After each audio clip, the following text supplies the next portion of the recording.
Olá, pessoal. Então, hoje a gente vai começar o estudo da ecologia, né? Então, a gente vai começar a estudar um pouquinho sobre a introdução à ecologia. E essa introdução, ela vai fazer parte do capítulo 4, né, do livro de vocês, na qual vai falar sobre a estrutura dos ecossistemas, o fluxo de energia e o ciclo de matéria que vão ocorrer dentro desses ecossistemas. Então, antes da gente começar a estudar ecologia, né, a gente vai saber a origem da palavra, né? Então, eco, ou seja, oikos, vem de uma palavra grega, significa casa, e logos, estudo. Então, vai ser o estudo da casa. Por que o estudo da casa? Porque a gente sabe que o planeta Terra é a nossa casa, né?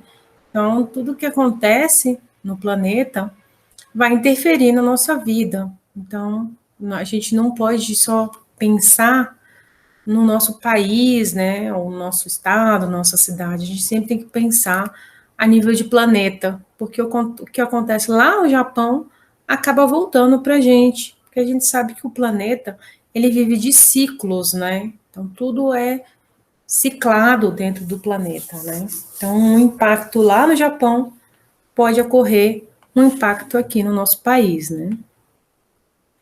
Então, a ecologia é um dos ramos da biologia, né? A gente tem estudado vários ramos da biologia desde que a gente começou o nosso estudo. Então, a gente já viu um pouquinho sobre bioquímica, um pouquinho sobre citologia, que é o estudo das células.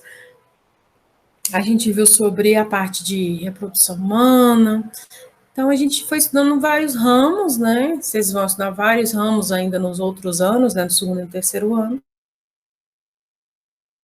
E é um ramo que tem se destacado cada vez mais, né? Pois cada vez mais tem ocorrido alterações ambientais, né? Impactos ambientais que têm modificado o nosso planeta. Então, para a gente entender um pouquinho essas alterações ambientais, esses impactos que estão ocorrendo, a gente precisa entender a estrutura e o funcionamento dos ecossistemas, né? Que é a base de tudo isso que vai acontecer nessas alterações. Então, antes da gente estudar sobre os ecossistemas, né, a gente vai estudar algumas definições que são muito importantes, né? Então, a gente vai ver que a primeira definição é o habitat, né, ou habitat, tanto faz falar um ou outro, né? E esse habitat é simplesmente o lugar onde um organismo vive, né? Então, toda vez que a gente falar de um organismo vivo, né, a gente pode se referir ao habitat dele, ou seja, o lugar onde ele vive, simplesmente, né? Então, a gente tem, por exemplo, aqui, ó, uma sucuri, e a gente sabe que o habitat dela vai ser em rios, lagos e matas próximas a esse local. Então, ela sempre vai dar preferência para esse tipo de local, onde tem água e tem matas próximas. Então, ela vai ficar circulando aqui, ó, entre a água e as matas. Esse é o habitat dela. Se a gente falar, por exemplo, de uma baleia, o habitat dela vai ser o oceano, né? O mar, é onde ela vive. Se a gente falar de uma, deixa eu ver aqui, de um cacto, qual que é o habitat de um cacto? É a caatinga, né? Locais que são mais secos, né? E de muito sol. Então, cada organismo vivo tem seu próprio habitat.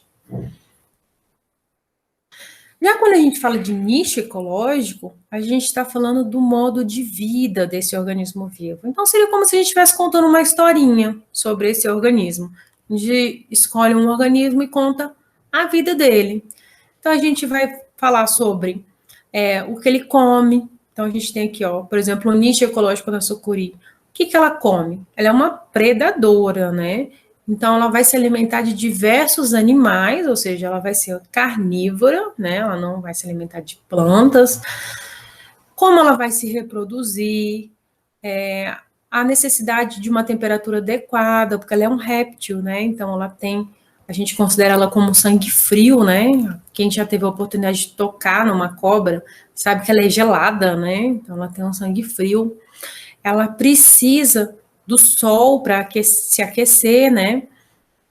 Assim como, por exemplo, os crocodilos, né? A gente vê eles, os jacarés, eles ficam na superfície da água, ali com a boca aberta, só para pegar sol, né? Para esquentar o corpo dele. As sucuris também precisam, né? Elas precisam das plantas e da água para se camuflar. Então, o que é a camuflagem? Ela se esconder, né, nesse meio ambiente, nesse habitat dela, ela se esconder para que a presa não veja ela e ela consiga pegar, né, se alimentar. Então, a gente está contando a historinha da sucuri. Quando a gente conta essa história dela, né, a gente está falando do nicho ecológico.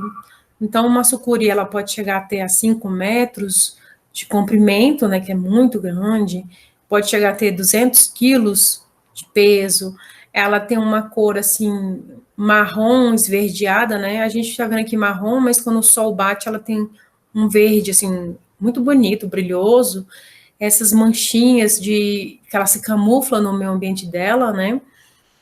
Então, ela praticamente a gente não vê ela na água, né? Ela é bem parecida com a cor da água, né?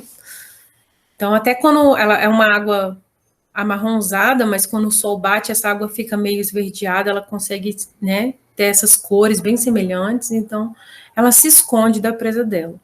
E ela pode se alimentar de diversos tipos de animais, desde animais pequenos até animais grandes, né, dependendo do tamanho dela. E ela pode chegar até pegar um ser humano, né? Não sei se ela vai conseguir comer, se alimentar dele, mas ela pode matar. E o jeito dela matar a presa dela é justamente por estrangulamento, né? Então ela usa a força do corpo dela, se enrola na presa e mata ela. Então ela não é uma cobra venenosa, né? Ela usa a força do corpo dela para matar. Então, eu estou contando a historinha dela, essa historinha é chamada de nicho ecológico.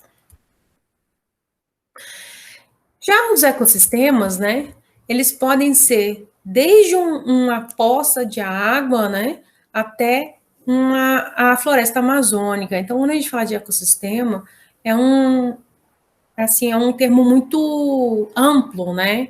Então, a gente pode considerar uma poça d'água um ecossistema, porque ali vão ter organismos vivos e vão ter os fatores abióticos, né? Então, o que são os fatores abióticos? Os fatores abióticos é aqueles que não compõem os seres vivos, né? Lembra que A é negação, bio é vida. Então, a gente vai ter os seres vivos, que são os fatores bióticos, e os abióticos, aqueles que não têm vida. Então, esses componentes, eles podem ser físicos, por exemplo, a radiação do sol, né, que vai trazer energia, vai trazer calor, então vai influenciar na temperatura, a luz, né, que vai vir do sol também, a umidade, ou seja, quanto vai chover nesse local, né, os ventos, também vai ter os componentes químicos, né, que vão ser os nutrientes, ou seja, as moléculas químicas, né, que vão estar presentes nesse ambiente, no solo, na água, tem diversos nutrientes, né? E os componentes geológicos, né, que são os que vão formar o solo, né? Então, através das rochas vai ter a formação dos solos, e todos esses, como eles não têm vida, né, a gente considera eles como componentes abióticos. Então, tudo que tiver um componente abiótico e um componente biótico, a gente já considera um ecossistema. Então, voltando lá na poça d'água, o que a gente vai ter nessa poça d'água? A gente vai ter a água, né, que é um componente abiótico, né, não tem vida. E ali a gente vai ter, por exemplo, bactérias, fungos, né? Então, esses são componentes vivos. Então, a gente já tem um ecossistema. E ali eles vão se relacionar. A água, os nutrientes estão naquela água, os elementos químicos daquela água, com os organismos vivos. Outro exemplo, por exemplo, que a gente pode considerar um ecossistema, um aquário, né? A gente coloca lá no aquário umas pedrinhas no fundo, seria a parte geológica, né? A gente coloca algumas algas, uns peixes, que formam a parte viva, né, os componentes bióticos, e a gente tem a água. A gente tem a água, a temperatura da água que a gente vai medir, os nutrientes que estão ali naquela água, o pH, a luminosidade que a gente vai colocar nesse aquário, né? Então a gente pode pôr uma luz artificial ou colocar perto de uma janela, né? Então a gente pode já considerar um aquário um ecossistema. Mas também a gente pode considerar a floresta amazônica inteira um ecossistema. Porque ali vai ter solo, vai ter água, vai ter sol, vai ter umidade, vai ter os componentes vivos, né? As plantas, os animais, que tudo vão compor aquele ecossistema. Então, sempre quando a gente fala de ecossistema, sempre pensa numa definição ampla, né? Não pensa numa coisa única. E lembra que o conjunto de ecossistemas do planeta forma a biosfera. O que é a biosfera? É a parte viva do planeta Terra, né? Então a gente tem todos os seres vivos formam a biosfera, assim como todos os ecossistemas formam a biosfera do nosso planeta. A gente viu essas definições lá na primeira aula, né, se eu não me engano, sobre o que é população, comunidade. Então, seria bom vocês darem uma revisada ali, né? Então, aqui fala sobre os componentes bióticos, são simplesmente os seres vivos. Então, falou em componente biótico, já lembra que bio é vida, então a gente está falando de todos os seres vivos, né, que vão compor um ecossistema. E a gente sabe que esses seres vivos, eles vão se dividir em dois tipos, os autótrofos e os heterótrofos. Então, os autótrofos vão ser todos aqueles que vão produzir o próprio alimento, né? Então, são todos os que vão ter capacidade de fazer fotossíntese. E por que eles são considerados como produtores do próprio alimento? Porque lembra que o resultado da fotossíntese é a produção de glicose. Então, eles produzem a própria glicose, né? O próprio açúcar que eles precisam, a própria energia que eles precisam, né? Então, eles não vão precisar buscar esse alimento, essa energia no meio ambiente, porque eles mesmos vão produzir a energia deles. Já os heterótrofos, que não fazem fotossíntese, né? São todos os outros organismos vivos que não fazem fotossíntese, eles vão ter que buscar esses nutrientes, essa energia no ambiente, né? Então, por exemplo, que nem a gente precisa se alimentar, a gente precisa comer, a gente precisa comer uma fruta, uma refeição, né? Para a gente buscar esses nutrientes e essa glicose, ou seja, esse carboidrato que vai dar energia para a gente.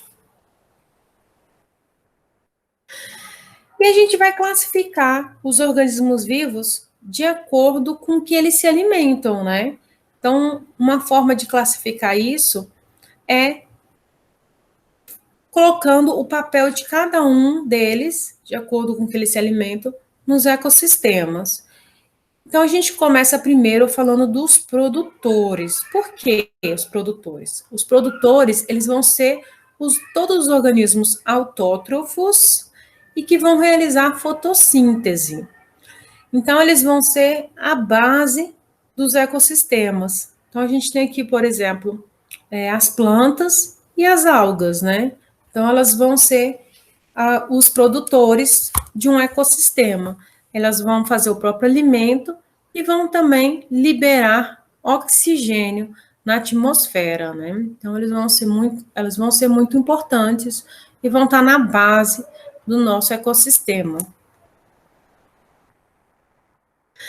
A partir dos produtores, a gente vai ter os consumidores, ou seja, aqueles que não fazem fotossíntese. Então, são aqueles que vão precisar consumir um alimento, por isso que a gente chama eles de consumidores. Então, vão ser todos os organismos heterotróficos. Então, eles vão se alimentar de outros organismos, né? Restos de organismos, né? Que a gente chama de detritos, e também de outros animais, né? Então, a gente vai considerar que todos os animais, por exemplo, são consumidores, porque não tem nenhum animal que faça fotossíntese, todos eles são heterotróficos, todos eles vão precisar buscar o alimento no meio ambiente, na natureza, né? Então, os primeiros consumidores, ou que a gente chama de consumidores primários, né, ou consumidores de primeira ordem, tanto faz, eles vão ser aqueles que vão se alimentar dos produtores. Então, a gente pode chamar eles também de herbívoros, né? Herbívoros é um termo geral de todos os animais que se alimentam de plantas e algas, né? Mas a gente vai chamar na ecologia, em vez de a gente chamar de herbívoros, a gente chama eles de consumidores primários, ou seja, eles vão ser os primeiros consumidores, aqueles que vão se alimentar dos produtores. Então, a gente tem aqui, por exemplo, um coelhinho, né? A gente sabe que o coelhinho, ele é um herbívoro, ele é um consumidor primário, ele se alimenta de plantas, de legumes, de frutas, né? E as girafas também, né? Elas se alimentam de folhas de árvores, né? Então, eles vão se alimentar de plantas. Então, todos eles são consumidores primários.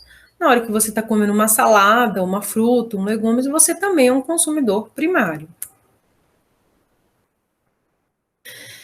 E a gente vai classificar todos os outros consumidores de acordo com o que eles vão se alimentar. Então, a gente tem aqui um exemplo de uma cadeia ecológica, né? Então, aqui é o estudo de uma cadeia ecológica.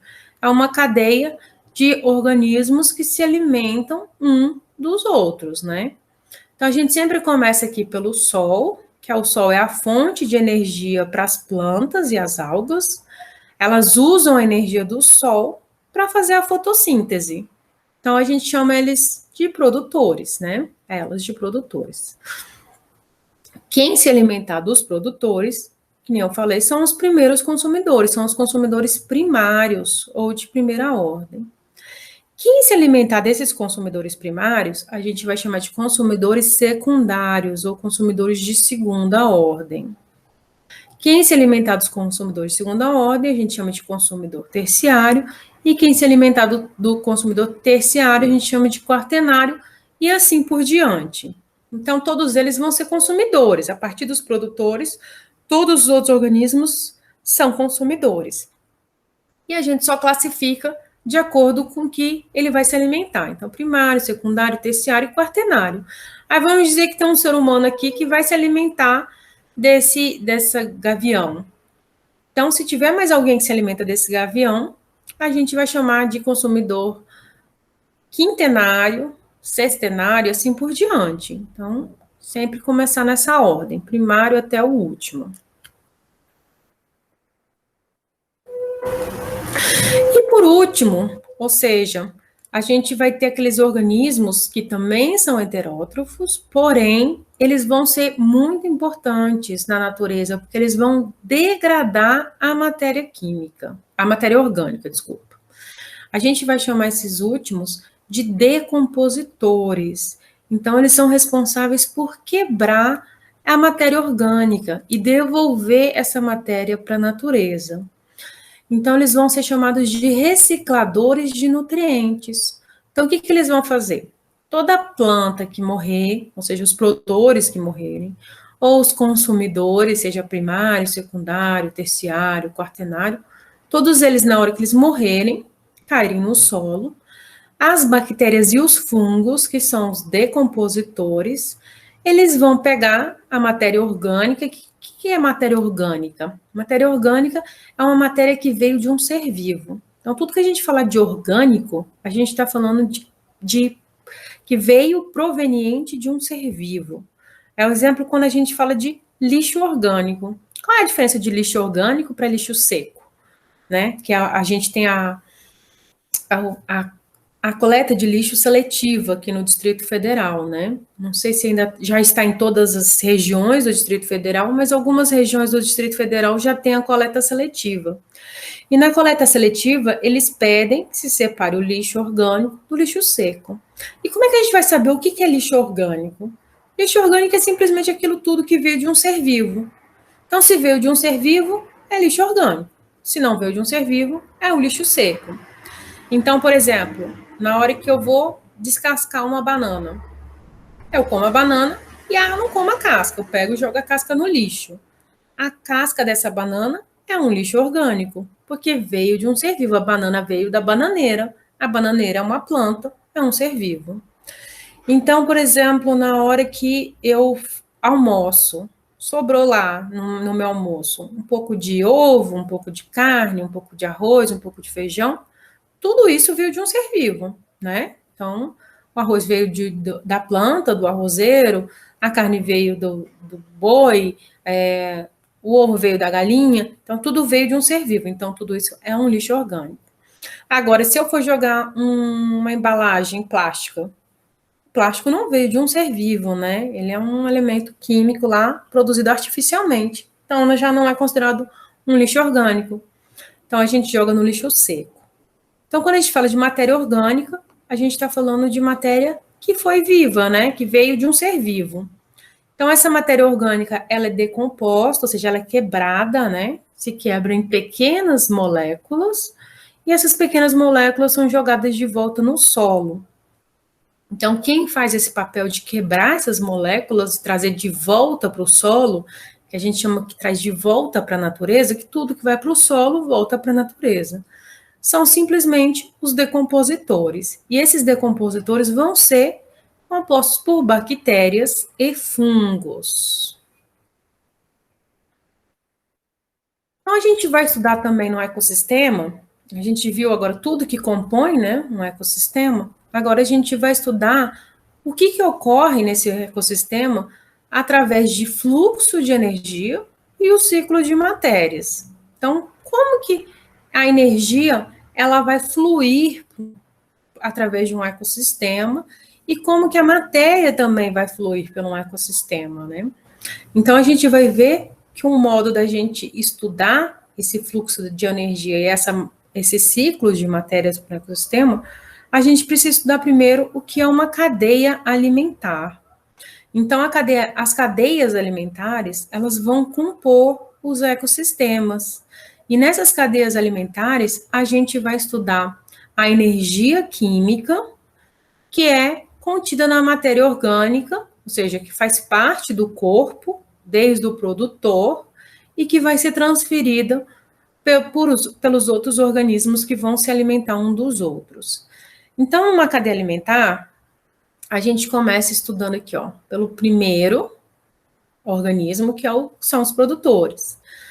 Então, o ratinho come a planta, ele é o consumidor primário, ele é o primeiro consumidor.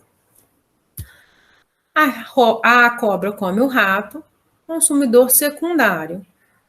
A águia come a cobra, consumidor terciário.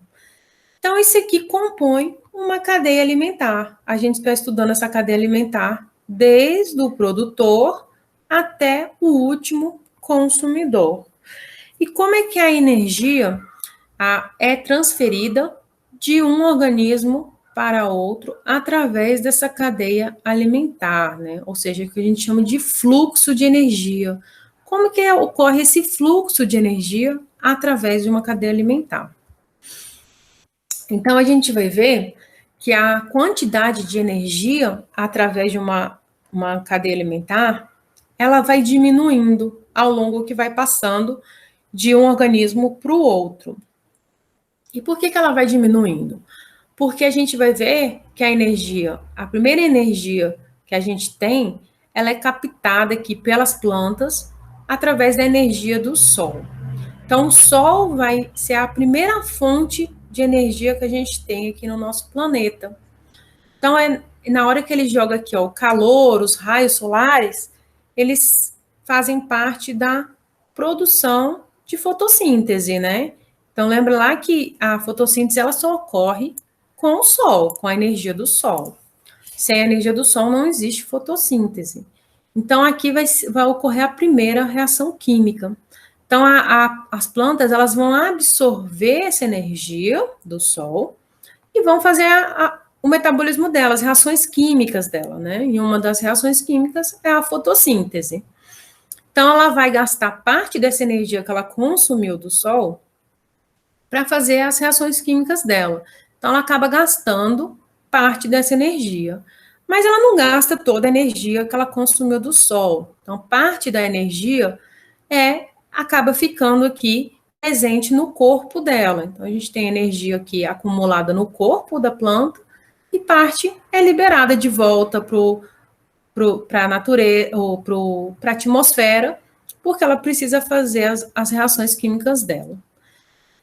Então, por isso que a gente chama elas de produtores, né? Por que a gente chama? Porque elas são os primeiros a produzir energia. Então, quando a gente tem aqui o sol, através da energia do sol, vão ser os primeiros, né, que vão produzir energia dentro de uma cadeia ecológica. Quando um organismo, né, um animal, se alimenta de uma planta, ele vai consumir essa energia que veio da planta. Então, ele consome essa energia que ficou aqui no corpo da planta, só que ele também tem as reações químicas que ele precisa fazer. Então, ele tem um metabolismo dele, né? Ele precisa fazer digestão, ele precisa se movimentar, ele precisa se reprocriar, tudo isso exige muita energia, né? Então, ele gasta parte dessa energia e também libera na forma de calor, né, essa energia. Então, a gente sabe que o nosso organismo, além das várias reações químicas, né, do nosso organismo, fazem com que libere calor na atmosfera, né? Então, se libera parte dessa energia, gasta parte dessa energia também. E aí, quando o próximo organismo for se alimentar desse, ele já não vai pegar toda a energia que ele consumiu da planta. Então, aqui já vai ter menos energia. Então, esse aqui ele consome, né, a energia que veio, por exemplo, do coelhinho. E aí, parte dessa energia ele vai usar para o metabolismo dele, libera calor. Então, esse aqui já vai ter menos energia. Esse último aqui que vai se alimentar desse, já tem menos energia. Então, ainda ele vai usar grande parte dessa energia para a vida dele, né? E vai liberar na forma de calor. Então, o que acontece? O fluxo de energia ele vai diminuindo. Olha aqui a seta. Começa com muito, termina com pouco. A mesma coisa aqui, ó. Aqui ele está medindo a energia de cada ser vivo, né? Então, aqui, o primeiro, os produtores, que a gente chama de produtores de energia, começam com muita energia e o último com pouca energia. Então, essa energia ela vai diminuindo ao longo da cadeia alimentar. Então, sempre lembrar disso. A cadeia alimentar começa com muita energia e termina com pouca energia, pois essa energia ela é dispersa ao longo da cadeia alimentar, ela é perdida. E lembrar que numa cadeia alimentar, a energia sempre vai ser unidirecional. Então, a transferência dessa energia, ela é uma única direção. Começa com os produtores e termina lá com o último nível da cadeia alimentar. Então, quando a gente fala de energia, a gente sempre fala de unidireção, fluxo de energia sempre em uma única direção. Já o ciclo da matéria, ou seja, aquilo que compõe todo o corpo dos seres vivos, ele é em várias direções. Então, a gente vai estudar que esse ciclo dessa matéria, desses elementos químicos que compõem os seres vivos, eles vão ser transferidos em diversas direções. Então, quando a gente fala de energia, a gente fala em uma única direção. Quando a gente fala em matéria, a gente fala em várias direções. Ou ciclo, né? E o que são as teias alimentares? As teias alimentares simplesmente são conjuntos de cadeias alimentares. Então, quando a gente estudar somente uma forma linear, a gente está estudando uma cadeia alimentar. Porém, quando a gente estuda várias cadeias alimentares, né, a gente está estudando as teias alimentares. As teias alimentares vão ser uma complexa rede de transferência de matéria e de energia. Então, a gente vai estudar vários, por exemplo, vários produtores, quem se alimenta deles, ou seja, vários consumidores primários, vários consumidores secundários, terciários. Então, a gente vai estudar todas essas relações. Então, nessas relações, a gente vai ver como é que flui a energia e a matéria através dessas cadeias alimentares ou dessa teia alimentar. Além disso, a gente vai ter uma outra classificação dentro dos ecossistemas, que são os níveis tróficos, né? Então, a gente vai classificar todos os organismos que compõem um ecossistema em níveis tróficos. Então, a gente vai chamar esses níveis tróficos de acordo com a nutrição de cada organismo. Então, a gente pega como se a gente organizasse em grupos, né? Então, no primeiro grupo, a gente vai colocar os produtores, ou seja, aqueles que produzem o próprio alimento, então a gente está falando de nutrição, então aqui vai estar os primeiros, então a gente coloca eles no primeiro nível trófico. Então, qual é a posição deles numa cadeia alimentar? Eles são os primeiros, então, primeiro nível trófico. O segundo nível trófico, a gente vai colocar todos aqueles organismos que se alimentam das plantas, dos produtores, ou seja, os herbívoros. ou consumidores primários, né, os primeiros consumidores, ou seja, aqueles que não produzem o próprio alimento e se alimentam de produtores. Então, eles vão estar no segundo nível trófico. Já aqueles que vão se alimentar de outros animais, né, os carnívoros, ou seja, aqueles que vão se alimentar dos herbívoros, né, dos consumidores primários, que a gente vai chamar de consumidores secundários, eles vão estar no terceiro nível trófico. Então, a gente tem primeiro, segundo, terceiro. E aqueles que vão se alimentar dos carnívoros, né, os carnívoros que se alimentam dos carnívoros, ou seja, os consumidores terciários, eles vão estar no quarto nível trófico. E assim por diante. Então, os níveis tróficos são organizações dos organismos vivos de acordo com a sua nutrição. Então, a gente classifica em primeiro, segundo, terceiro, quarto e assim por diante. E aí, quando a gente também estuda os níveis tróficos, a gente vai ver que nem todos se comportam daquela forma, né? Então, a gente vai ver que vão ter alguns seres vivos que a gente vai chamar de onívoros, né? Ou seja, os onívoros são aqueles que se alimentam de vários tipos de alimentos. Então, desde plantas a animais, até aqueles carnívoros que se alimentam de outros carnívoros, né? E como é que a gente faz para classificar os animais onívoros, né? A gente simplesmente classifica de acordo com a alimentação dele naquele momento. Então, na hora que, nem eu falei para vocês, na hora que vocês estão se alimentando de uma salada, vocês são consumidores primários. Então, vocês vão estar no segundo nível trófico. Porém, quando vocês estiverem se alimentando, por exemplo, de uma galinha, vocês vão estar, né, consumidores secundários. Então, vocês vão estar no terceiro nível trófico. Quando vocês se alimentarem, por exemplo, vamos dizer, um jacaré, né? Tem gente que gosta de carne de jacaré. Vocês são consumidores quaternários, né? Então, vocês vão, consumidores primários, secundários, não, vocês vão ser consumidores terciários, desculpa, e vão estar no quarto nível trófico, né? Então, os onívoros, eles são aqueles que podem se encaixar em vários níveis tróficos. Então, a gente pode ter organismos vivos que estão em seu nível trófico sempre, então, é o caso aqui dos carnívoros se alimentam de carnívoros, né? A gente vai ter os produtores sempre vão estar no primeiro nível trófico, os herbívoros sempre vão estar no segundo trófico e assim por diante. Então, a única exceção vão ser os onívoros, que eles podem se encaixar no primeiro nível trófico, no segundo nível trófico, no terceiro nível trófico, de acordo com o que ele vai se alimentar. E por último, a gente vai ver os decompositores, né? Então, os decompositores, eles vão ser o último nível de transferência de energia. Por quê? Eles vão ser responsáveis por decompor todos os seres vivos. Então, eles vão decompor o primeiro nível trófico, o segundo nível trófico, o terceiro nível trófico, o quarto nível trófico, todos eles que vão compor uma cadeia alimentar. Eles vão ser responsáveis por decompor essa matéria. Então, a gente vai considerar que os decompositores, eles ficam num especial, a gente não coloca eles em nenhum nível trófico.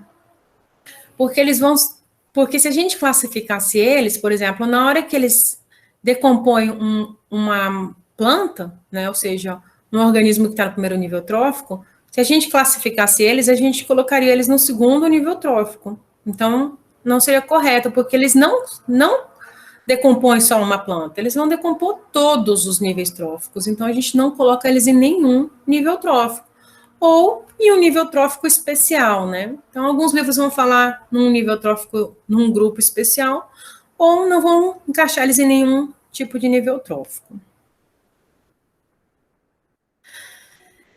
Outra coisa que a gente vai estudar nos ecossistemas são organizar todas essas informações, né, que ocorrem dentro de um ecossistema através de gráficos. E para a gente representar esses gráficos, a gente usa em forma de pirâmides, ou seja, que a gente vai chamar de pirâmides ecológicas. Por que pirâmides ecológicas? Porque são pirâmides que vão representar Um estudo que se vai fazer de um ecossistema. Então, você pode estudar num ecossistema o número de indivíduos que compõem esse ecossistema. Você pode estudar a biomassa que vai compor esse ecossistema. O que é biomassa? Lembra? Bio, vida. Massa vai ser o corpo que vai compor esse organismo. Então, é a massa viva desses organismos, né?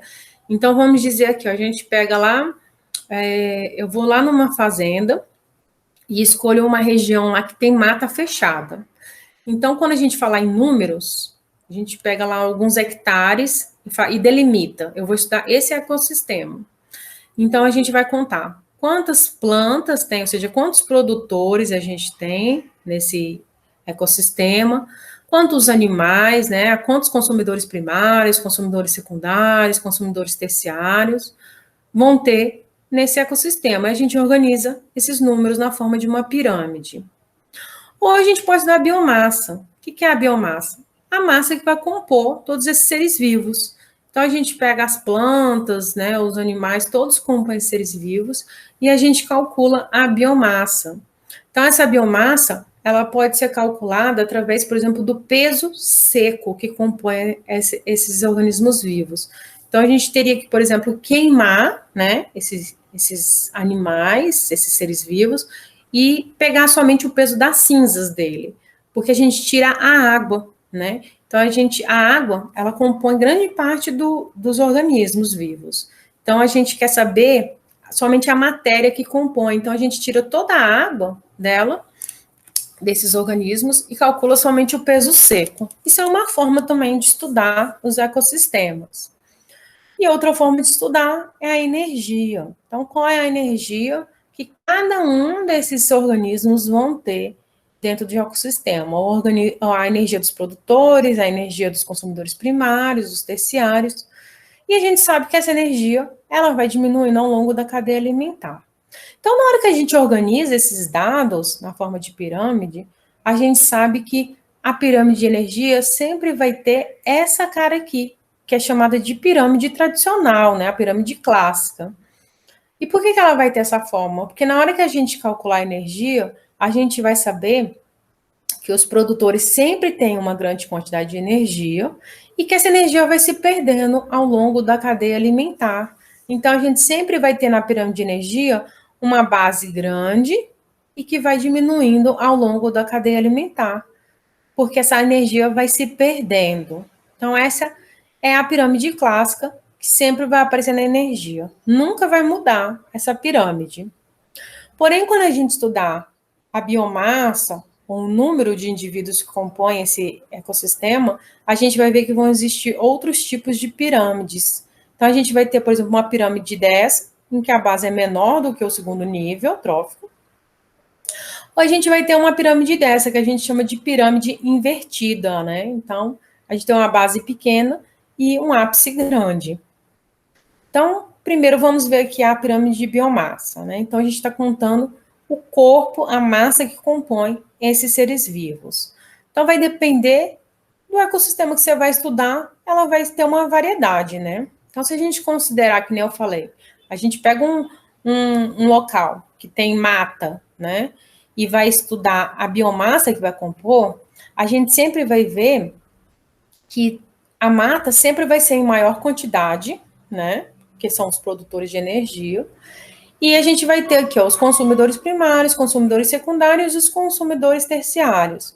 A gente sabe que vai diminuindo ao longo aqui da biomassa, porque a gente sabe que tem menos consumidores terciários do que consumidores secundários. Por que tem menos? Para gerar um equilíbrio, né? Se tivesse muitos consumidores terciários, a gente poderia acabar com os consumidores secundários, né?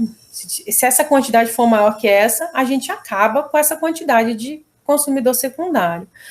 E vice-versa, se a gente tiver muito consumidor secundário, maior do que a quantidade de consumidor primário, a gente simplesmente acaba com os consumidores primários, né? Então, é uma forma de equilibrar. Já se a gente for estudar um ecossistema, por exemplo, marítimo, essa pirâmide pode se modificar. Por quê? Na hora que a gente vai lá no mar, a gente sabe que não tem tanta quantidade de algas, que nem tem plantas e gramas e matos como uma floresta. Então, vão ter menos quantidade de produtores. Aqui a gente vai ter os consumidores primários, que vão se alimentar desses produtores, os consumidores secundários e os consumidores terciários. Então, de acordo com o que a gente vai estudar, a gente vai ver que essa pirâmide pode mudar. Já quando a gente fala em pirâmide de números, também vai depender de qual ecossistema que você está estudando, né? Então, aqui a gente tem, por exemplo, um ecossistema clássico, né, de uma mata, então a gente tem 50 mil indivíduos de grama. Nesse mesmo ecossistema, a gente vai ter 20 mil roedores que vão se alimentar dessa grama. A gente vai encontrar 5 mil serpentes que vão se alimentar desses roedores e 2 águias. Então, esse é um ecossistema que eu estou estudando. Organizei os dados, forma essa pirâmide, que é a pirâmide clássica. Porém, se eu for estudar um outro ecossistema, eu delimitar esse ecossistema somente em 50 árvores, aí eu vou estudar que nessas 50 árvores vivem 100 macacos. Então, esses macacos se alimentam dessas 50 árvores, né, dos frutos dessas 50 árvores. E nesses 100 macacos, a gente vai encontrar 2 mil piolhos que vivem nesses macacos, né? Então, a gente tem uma pirâmide invertida. A gente tem poucas árvores para mais macacos e para muitos piolhos, né? Então, essas pirâmides, tanto da biomassa quanto de número, elas podem variar de acordo com o local que você vai estudar. Já a pirâmide de energia, ela não vai ter variação, porque lembra que independente de onde você for estudar, sempre vai começar com muita energia e sempre vai terminar com pouca energia. Bom, esse vídeo aqui eu vou colocar para vocês assistirem lá na plataforma, né, para quem quiser assistir. Esse aqui é um resuminho, né, de tudo isso que eu falei. Eu vou colocar esse vídeo também para vocês assistirem lá.